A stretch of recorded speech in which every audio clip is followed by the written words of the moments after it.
दोस्तों government job की तैयारी के साथ साथ अब आप बोर्ड एग्जाम की भी तैयारी डाउटनेट ऐप पर कर सकते हैं। सिर्फ आपको यहाँ पर क्वेश्चन का फोटो खींचकर अपलोड करना है और आपको उस क्वेश्चन का वीडियो सोल्यूशन सिर्फ 5 सेकंड के अंदर मिल जाएगा। तो बहुत ही बढ़िया ये ऐप है, इस ऐप का आप फ़ायदा उठाइए। यहाँ पर दोस्तों अब बोर्ड एग्जाम की भी तैयारी हो रही है, चाहे सीबीएसई बोर्ड हो, यूपी बोर्ड हो, बिहार बोर्ड या तमाम अलग अलग बोर्ड हो।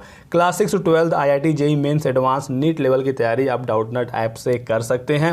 फिजिक्स केमिस्ट्री मैथ्स बायोलॉजी के सभी सॉल्यूशन आपको इस ऐप में मिल जाएंगे। 9 to 12 के दोस्तों अब लाइव क्लासेस भी यहाँ पर शुरू हो गई हैं, वो भी हिंदी और इंग्लिश मीडियम दोनों में। तो डिस्क्रिप्शन बॉक्स में लिंक दिया गया है, क्लिक करके अभी कभी इंस्टॉल कर लीजिए।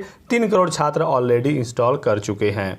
हेलो दोस्तों, मेरा नाम मोहम्मद कैसर और आप देख रहे हैं स्टडी चैनल। तो दोस्तों आज है 5 मार्च और आज की सभी महत्वपूर्ण अपडेट्स को हम लोग यहाँ पर देखने वाले हैं। सबसे पहले शुरू करेंगे हम लोग एडेड जूनियर हाई स्कूल की शिक्षक भर्ती से। ऑनलाइन आवेदन हो रहे हैं, 2 दिन में 14,000 रजिस्ट्रेशन हो चुका है। तो रिकॉर्ड आवेदन हो रहे हैं अशासकीय सहायता प्राप्त जूनियर हाई स्कूल में। 1300 से अधिक आवेदन यहाँ पर फाइनली हो चुके हैं, जिसका फ़ी पेमेंट होकर फॉर्म सबमिट हो चुका है। रजिस्ट्रेशन की बात करें तो 14,000 रजिस्ट्रेशन हो चुके हैं। तो उत्तर प्रदेश के 3049 सहायता प्राप्त एडेड जूनियर हाई स्कूल में शिक्षक भर्ती का ऑनलाइन आवेदन हो रहा है। 2 दिन में ही गुरुवार को शाम 7:30 बजे तक करीब 14,000 ने रजिस्ट्रेशन कराया है और 1300 अभ्यर्थियों ने अंतिम रूप से आवेदन कर दिया है। तो काफ़ी ज़्यादा यहाँ पर आवेदन हो रहा है। कंपटीशन बहुत ही तगड़ा यहाँ पर होने वाला है क्योंकि पदों की संख्या काफ़ी कम है। प्रधानाध्यापक के 390 पद हैं और सहायक अध्यापक के 1504 पद हैं। तो कुल 1894 पद हैं और 2 दिन में ही लगभग 14,000 अभ्यर्थियों ने आवेदन कर दिया है।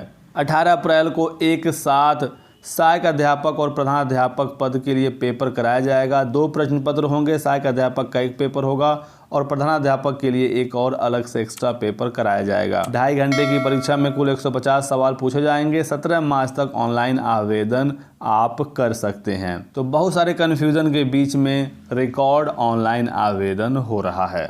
योग्यता को लेकर बहुत सारा सवाल है छात्रों का कि किस विषय की क्या योग्यता है, लेकिन अभी तक विषयवार योग्यता के बारे में नहीं बताया गया है। योग्यता के बारे में सिर्फ यही बताया गया है कि डीएलएड वाले अभ्यर्थी आवेदन कर सकते हैं, बीएड वाले भी कर सकते हैं, बीटीसी वाले भी कर सकते हैं, बीएलएड वाले भी कर सकते हैं, 4 वर्षीय बीए या बीएससी वाले छात्र भी कर सकते हैं और 1 वर्षीय बीएड वाले छात्र भी कर सकते हैं। साथ ही साथ टेट का पेपर 2 पास होना चाहिए, चाहे वो यूपी टेट हो या सी टेट हो। लेकिन अलग अलग विषयों की योग्यता नहीं बताई गई है कि हिंदी के लिए क्या योग्यता है, अंग्रेजी, साइंस, विज्ञान, गणित के लिए क्या योग्यता है। आप पूरा आवेदन कर लेंगे, पूरा फॉर्म भर लेंगे, आपको पता ही नहीं चलेगा कि आप किस विषय के लिए आवेदन कर रहे हैं क्योंकि वहाँ पर कोई ऑप्शन है ही नहीं। छात्रों के बीच में एक बहुत बड़ा कन्फ्यूज़न है कि वो कौन सा सब्जेक्ट एग्ज़ाम में हल करेंगे। 150 नंबर का पेपर होगा, इसमें 50 नंबर सामान्य ज्ञान होगा जो अनिवार्य होगा। इसका जो दूसरा भाग है इसमें क, ख और ग में से कोई एक विकल्प आपको चुनना होगा। ऑनलाइन आवेदन में ये ऑप्शन है ही नहीं कि आपको कौन सा चुनना है। वैकल्पिक विषय चुनने का ऑप्शन आवेदन में नहीं है। आपको ये कन्फ्यूज़न रहेगा कि आपको संस्कृत करना है, हिंदी करना है, सामाजिक अध्ययन करना है, गणित करना है। तो आवेदन करने में तो कोई दिक्कत नहीं है क्योंकि वहां पर वैकल्पिक विषय के बारे में पूछा ही नहीं जा रहा है। आपसे जो जो डिटेल मांगी जा रही हैं आप उसको फिल कर दीजिए, आपका आवेदन हो जाएगा। लेकिन दिक्कत ये है कि आप किस विषय की तैयारी करेंगे। तो दोस्तों अब आप अपने अकॉर्डिंग तैयारी शुरू कर दीजिए। ग्रेजुएशन में जो आपने सब्जेक्ट पढ़ा है, अगर गणित विज्ञान पढ़ा है तो गणित विज्ञान की तैयारी शुरू कर दीजिए। टेट में अगर आपका गणित विज्ञान था तो गणित विज्ञान की तैयारी करिएगा। अगर आपका सामाजिक अध्ययन था तो सामाजिक अध्ययन की तैयारी करिएगा।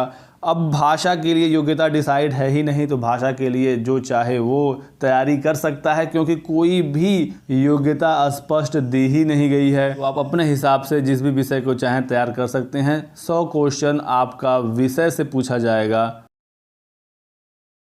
साथ ही साथ बीएड के छात्रों के लिए यहाँ पर अच्छी खबर नहीं है। बीएड के जो भी छात्र हैं उनके ग्रेजुएशन में 50% अंक अनिवार्य होना चाहिए, आप यहाँ पर देख सकते हैं। साथ ही साथ जिनका भी बीएड 1 वर्षीय है विषय शिक्षा में, इनका भी स्नातक में 50% अंक होना चाहिए और इसको भी लेकर छात्र खासा परेशान है। कहीं भी छूट की बात नहीं की गई है कि रिजर्व कैंडिडेट को कोई छूट मिलेगा या फिर पोस्ट ग्रेजुएशन के आधार पर आप आवेदन कर सकते हैं। कहीं पर कुछ भी नहीं लिखा गया है, सिर्फ यही लिखा गया है कि स्नातक में 50% अंक होना चाहिए अगर आपने बीएड किया हुआ है। तो बहुत सारे जैसे छात्र हैं बीएड वाले जिनके ग्रेजुएशन में 50% नंबर नहीं है, या जिन्होंने पीजी के आधार पर बीएड किया हुआ है, उनके भी ग्रेजुएशन में 50% अंक नहीं है। अब वो परेशान है कि वो क्या करें, कैसे आवेदन करें, लेकिन कहीं भी किसी शासनादेश में या नोटिस में इसके बारे में इंफॉर्मेशन नहीं दी गई है। तो फिलहाल यही है कि बीएड अगर आपने किया है तो ग्रेजुएशन में आपके 50% अंक होने चाहिए, तभी आप यहाँ पर फॉर्म भर पाएंगे।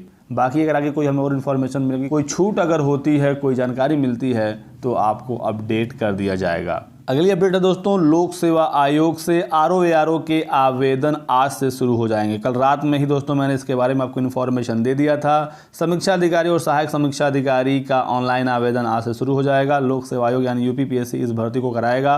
सामान्य चयन के 228 पद हैं, विशेष चयन के 109 पद हैं। 1 अगस्त को इसकी प्रारंभिक परीक्षा भी होनी है, ये भी यहाँ पर क्लियर हो गया है। तो बहुत ही अच्छी खबर है, 2017 के बाद आरओ की भर्ती आ रही है, तो आप लोग इन पदों के लिए तैयारी में लग जाइए। समीक्षा अधिकारी यानी आरओ और सहायक समीक्षा अधिकारी यानी एआरओ के 337 पदों पर भर्ती के लिए ऑनलाइन आवेदन की प्रक्रिया 5 मार्च यानी आज से शुरू हो जाएगी। इसके लिए लोक सेवा आयोग यूपीपीएससी शुक्रवार को अपनी वेबसाइट पर विस्तृत विज्ञापन जारी करेगा। आज दोस्तों इसका नोटिफिकेशन आ जाएगा। एग्जाम कैलेंडर 2021 में समीक्षा अधिकारी और सहायक समीक्षा अधिकारी की परीक्षा तिथि 1 अगस्त प्रस्तावित है, तो 1 अगस्त को प्री का एग्जाम कराया जाएगा।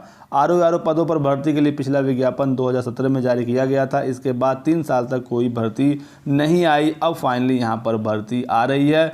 तो काफ़ी लंबे समय के बाद, एक लंबा इंतज़ार करने के बाद आरओ की भर्ती यहाँ पर आ रही है। जैसे इसका नोटिफिकेशन आएगा आपको सारी जानकारी डिटेल में दी जाएगी। फॉर्म वगैरह कैसे भरना है सब कुछ मैं आपको यहाँ पर बताने वाला हूँ, तो चैनल के साथ आप लोग जुड़े रहिएगा। अगली अपडेट है दोस्तों DSSB से। दिल्ली में दोस्तों बहुत सारे पदों पर भर्ती आ गया है। इसका विज्ञापन 4 मार्च यानी कल जारी किया गया था। कुल यहाँ पर दोस्तों अलग अलग 32 प्रकार के पद हैं जिसकी वैकेंसी यहाँ पर आई हुई है, और इसका जो ऑनलाइन आवेदन है वो 15 मार्च से शुरू होगा, जो 14 अप्रैल तक चलेगा। यहाँ पर बहुत सारे पद हैं, जैसे कि आप देखेंगे टेक्निकल असिस्टेंट का पद है, टेक्निकल असिस्टेंट प्रिंटिंग का पद है, सिविल केमिकल, तो ये बहुत सारे टेक्निकल पद हैं। और पे ग्रेड आप देखेंगे 2400 है। ग्रुप सी की ये भर्तियां आई हुई हैं। लेकिन दोस्तों यहीं पर प्राइमरी में भी शिक्षक भर्ती आई हुई है। 32वां जो पद है स्पेशल एजुकेटर प्राइमरी, जिसके 1126 पद आए हुए हैं। सबसे ज़्यादा पद प्राइमरी एजुकेटर के ही हैं।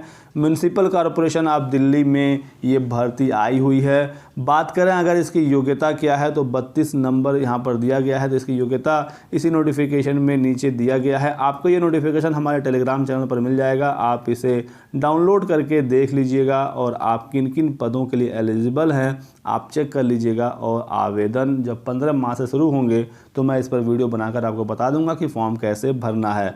तो स्पेशल एजुकेटर प्राइमरी में भर्ती आई हुई है। 1126 पद हैं। कैटेगरी वाइज पदों की संख्या आप देख सकते हैं किस तरह से बांटा गया है। क्वालिफिकेशन यहाँ पर 12वीं पास है। साथ ही साथ 2 साल का डिप्लोमा आपका स्पेशल एजुकेशन में होना चाहिए, तभी आप यहाँ पर फॉर्म भर पाएंगे। साथ ही साथ सीटेट का पेपर 1 आप पास होने चाहिए। तो ये दोस्तों भर्ती आई हुई है। ग्रुप बी की भर्ती है, 4200 पे ग्रेड है। तो अच्छी खासी यहाँ पर ये नौकरी है और आप इसके लिए ऑनलाइन आवेदन कर सकते हैं। 100 रुपये फॉर्म भरने की फ़ीस रखी गई है। अगली अपडेट है दोस्तों यूपीSSSC से। ग्राम पंचायत अधिकारी, ग्राम विकास अधिकारी दोस्तों वीडियो के अगली भर्ती की तैयारी शुरू हो गई है। ये लेटर जारी किया गया था 1 मार्च को। इसका विषय आप देखेंगे उत्तर प्रदेश अधीनस्थ सेवा चयन आयोग समूह ग ग्राम पंचायत अधिकारी संवर्ग के वर्ष 2020-21 के सीधी भर्ती के रिक्त पदों हेतु अध्याचन उपलब्ध कराए जाने के संबंध में ये नोटिस जारी की गई थी। दोस्तों यहाँ पर लिखा गया है कि सरकार की प्राथमिकता है कि अब भर्ती कराई जाए। राज्य सरकार ने यहाँ पर ये नोटिस जारी किया है और प्राथमिकता बताई गई है कि जल्द से जल्द भर्ती कराई जाए। इस लेटर के प्रेषक है पंचायती राज उत्तर प्रदेश और भेजा गया है समस्त जिला पंचायत राज अधिकारी को। तो दोस्तों यहाँ पर अब राज्य सरकार की प्राथमिकता भर्ती कराने की हो गई है। वीडियो के साथ ही दोस्तों जितने भी विभाग हैं वहाँ से रिक्त पदों की जानकारी मांगी गई है। सिर्फ 3 दिनों के अंदर यहाँ पर ये कहा गया है कि जितने भी रिक्त पद हैं उसका अधियाचन भर्ती बोर्डों को भेज दिया जाए। साथ ही साथ एक बिल्कुल नया अधियाचन लेना है और EWS के भी पदों का ध्यान रखना है, क्योंकि EWS का आरक्षण भी आने वाली भर्तियों में देना है। अच्छी खबर है दोस्तों कि बहुत सारे पदों पर भर्ती होनी है। आप यहाँ पर देख सकते हैं सिर्फ 3 दिन का समय दिया गया है और स्पेशली वीडियो भर्ती के बारे में यहाँ पर बात की गई है कि वीडियो के पदों पर जल्द से जल्द अधियाचन ले लिया जाए। राजकुमार अपर निदेशक पंचायती राज उत्तर प्रदेश, साइन मोहर वगैरह इनका है और सिर्फ 3 दिन के अंदर यहाँ पर मांगा गया है कि जितने भी पद रिक्त हैं उसकी जानकारी दे दी जाए। तो वीडियो के पदों पर भर्ती दोस्तों इसी साल निकलने की पूरे चांसेस हैं। UPSSC पहले पिट की परीक्षा कराएगा और पिट का जो नोटिफिकेशन है दोस्तों ये 10 अप्रैल से पहले जारी कर दिया जाएगा। उसके बाद मई जून तक पिट की परीक्षा करा ली जाएगी और उसके बाद वीडियो लेखपाल, जूनियर असिस्टेंट, स्टेनोग्राफर, लोअर समेत बहुत सारे पदों पर भर्ती आनी है। खबर ये है कि लगभग 24 अलग अलग पदों का अधियाचन UPSSC को मिल चुका है, जहां पर कुल पदों की संख्या लगभग 40,000 है। अभी भी नए फ्रेश अधियाचन मंगाए जा रहे हैं तो पदों की संख्या लगभग 50,000 तक पहुंचेगी। यही 50,000 के बारे में बार बार न्यूज़पेपर में खबर आती है कि UPSSC से 50,000 पदों पर भर्ती होगी। तो जैसे ही पेट परीक्षा हो जाती है बहुत सारे पदों पर भर्ती निकलने वाली है। तो आप लोग पेट की तैयारी में लग जाइएगा। जो भी छात्र पेट की परीक्षा पहली बार में पास कर लेगा उसको सरकारी नौकरी पाने के लिए बहुत ही आसानी हो जाएगी। और दोस्तों आज की लास्ट अपडेट है यूपी TGT और PGT के संशोधित विज्ञापन से संबंधित। दोस्तों TGT PGT का संशोधित विज्ञापन अब बताया जा रहा है कि बहुत ही जल्द आने वाला है। यहाँ पर दोस्तों लगभग सभी मामलों का निस्तारण हो गया है। तदर्थ शिक्षकों का मामला भी यहाँ पर अब क्लियर हो गया है। सन 2000 के पहले जितने भी तदर्थ शिक्षक थे उनको नियमित कर दिया जाएगा बिना परीक्षा के ही। यहाँ पर मामला सिर्फ फंसा हुआ है उन तदर्थ शिक्षकों का जिनकी नियुक्ति 2000 के बाद हुई है। ये भी मांग कर रहे हैं कि इनको भी नियमित कर दिया जाए बिना परीक्षा के ही, लेकिन यहाँ पर इनको नियमित नहीं किया जाएगा। इनका फैसला यही हुआ है कि इन्हें परीक्षा देना होगा। सामान्य जो अभ्यर्थी हैं उनके साथ बैठकर इनको भी परीक्षा देना होगा और इनको भारांक दिया जाएगा। प्रति वर्ष के आधार पर इन्हें भारांक दिया जाएगा। मैक्सिमम 35 भारांक तक इनको मिल सकता है। लेकिन ये तदर्थ शिक्षक भी मांग कर रहे हैं कि इनको भी नियमित कर दिया जाए। ये परीक्षा नहीं देना चाहते हैं क्योंकि इनको पता है कि अगर परीक्षा देंगे तो भर्ती से बाहर हो जाएंगे। तो यही कुछ अभी चीज़ें बची हुई हैं, इस पर भी बहुत ही जल्द फाइनल फैसला हो जाएगा। बहुत ही जल्द दोस्तों मीटिंग होनी है एक, और इस मीटिंग में सारी चीज़ें क्लियर हो जाएंगी और 15 मार्च तक या उससे पहले खबर मिल रही है कि संशोधित विज्ञापन जारी कर दिया जाएगा और एक बार फिर से इस पर ऑनलाइन आवेदन शुरू हो जाएंगे। तो काफ़ी समय के बाद एक पॉजिटिव खबर मिल रही है। उम्मीद है कि इस बार की जो मीटिंग होनी है इसमें सारी चीज़ें क्लियर हो जाएंगी और उसके बाद इसका नोटिफिकेशन निकाल दिया जाएगा। ये दोस्तों आज की सभी महत्वपूर्ण अपडेट्स। इसी तरह की जानकारी, इसी तरह की अपडेट पाने के लिए आप लोग हमारे साथ जुड़े रहिएगा। इस वीडियो को लाइक एंड शेयर करने के साथ साथ चैनल को सब्सक्राइब करके बेल आइकन दबाना मत भूलिएगा ताकि आपको हमारे सभी वीडियोज के नोटिफिकेशन मिलते रहें। आप हमारे टेलीग्राम चैनल के साथ जरूर जुड़ जाइएगा। लिंक डिस्क्रिप्शन बॉक्स में साथ ही साथ पिन कमेंट में दिया गया है। बहुत बहुत शुक्रिया वीडियो को लास्ट तक देखने के लिए। Thanks for watching.